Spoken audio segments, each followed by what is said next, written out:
Assalamualaikum warahmatullahi wabarakatuh. Selamat siang. Pada hari ini kita akan melakukan pembelajaran tentang materi menerima qadha dan qadar kelas 6 semester 2. Tujuan daripada materi ini yaitu peserta didik dapat memahami hikmah beriman kepada qadha dan qadar yang dapat membentuk perilaku akhlak mulia. Mengaitkan hikmah iman pada qadha dan qadar yang dapat membentuk perilaku akhlak mulia dalam kehidupan sehari-hari.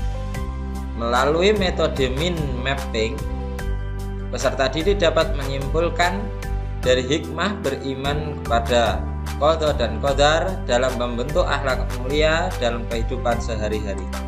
Berikut peta konsep yang akan kita pelajari pada materi hari ini. Yang pertama, kita akan mempelajari tentang pengertian qadha dan qadar. Berikut contoh-contohnya. Yang kedua, menerapkan dalam kehidupan sehari-hari. Dan yang ketiga adalah hikmah. Dari pelajaran qadha dan qadar dapat mengambil hikmah sehingga dapat diaplikasikan dalam kehidupan sehari-hari. Pengertian qadha. Secara bahasa, qadha merupakan hukum, ketetapan, perintah, dan kehendak Allah, yang artinya ketetapan Allah Subhanahu wa Ta'ala terhadap semua makhluk sejak zaman azali. Di dalam Al-Quran didefinisikan yang pertama hukum, keputusan Allah. Yang kedua ciptaan, mewujudkan atau menciptakan. Yang ketiga kehendak atau iradah Allah. Yang keempat adalah perintah. Adapun contoh qadha Allah Subhanahu wa Ta'ala, yang pertama terjadinya gerhana matahari dan bulan, terjadinya siang dan malam, terjadinya pasang surut air laut, adanya laki-laki dan perempuan, dan lain sebagainya.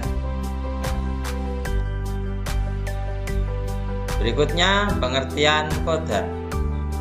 Secara bahasa berasal dari bahasa Arab al-qadar yang artinya kepastian, peraturan, dan ukuran. Secara istilah, ketentuan atau keputusan Allah yang telah terjadi menurut ukurannya. Artinya, ketetapan atau ketentuan Allah Subhanahu wa Ta'ala yang telah terjadi. Adapun definisi yang lainnya, qadar artinya ukuran, yang kedua kemampuan, yang ketiga ketentuan dan kepastian. Contoh qadar Allah Subhanahu wa Ta'ala. Yang pertama, orang yang tadinya miskin karena berusaha dengan keras atas kehendak Allah akhirnya menjadi orang kaya. Orang yang tadinya tidak bisa naik motor karena usaha yang keras dan diizinkan pula oleh Allah akhirnya bisa naik motor. Orang yang tidak bisa membaca karena usaha yang keras dan atas izin Allah pula akhirnya bisa menjadi orang yang pandai di dalam membaca, dan lain sebagainya. Adapun persamaan qadha dan qadar antara lain merupakan sama-sama kepastian yang Allah berikan atau tentukan kepada setiap makhluknya, atau sering kita kenal dalam istilah sehari-hari dengan takdir. Ada takdir mubrom, ada takdir mu'allaq. Apa itu takdir mubrom? Takdir yang tidak dapat dirubah. Sedangkan takdir mu'allaq adalah takdir yang dapat dirubah karena ikhtiar dan diizinkan oleh Allah Subhanahu wa Ta'ala. Sedangkan perbedaan qadha dan qadar, secara pengertian, qadha artinya hukum, ketetapan atau kehendak. Sedangkan qadar artinya kepastian, peraturan atau ukuran.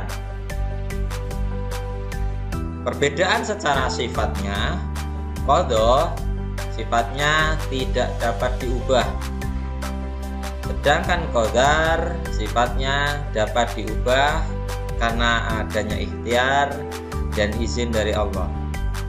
Penerapan beriman pada qadha dan qadar dalam kehidupan sehari-hari. Yang pertama, usaha dengan sungguh-sungguh disertai dengan doa. Itu yang disebut dengan ikhtiar.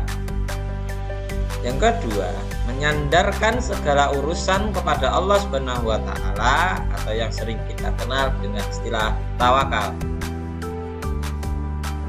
Penerapan yang ketiga, berterima kasih kepada Allah Subhanahu wa taala atas segala karunia-Nya. Itu yang sering kita sebut dengan bersyukur. Penerapan yang berikutnya yaitu tetap tenang dalam segala hal atau yang sering kita kenal dengan istilah sabar.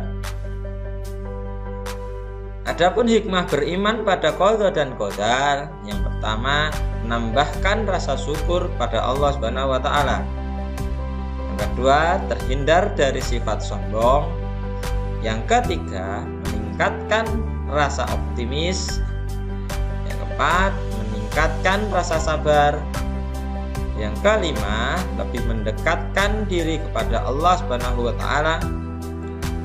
Yang keenam, meningkatkan motivasi untuk lebih maju. Yang ketujuh, menghilangkan gelisah, mengeluh ataupun susah. Dan masih banyak hikmah-hikmah yang lainnya yang dapat kita ambil dalam kehidupan sehari-hari. Demikian pembelajaran terkait menerima qadha dan qadar pada hari ini. Lebihnya kita tutup dengan hamdalah bersama-sama. Alhamdulillahirabbil alamin. Assalamualaikum warahmatullahi wabarakatuh.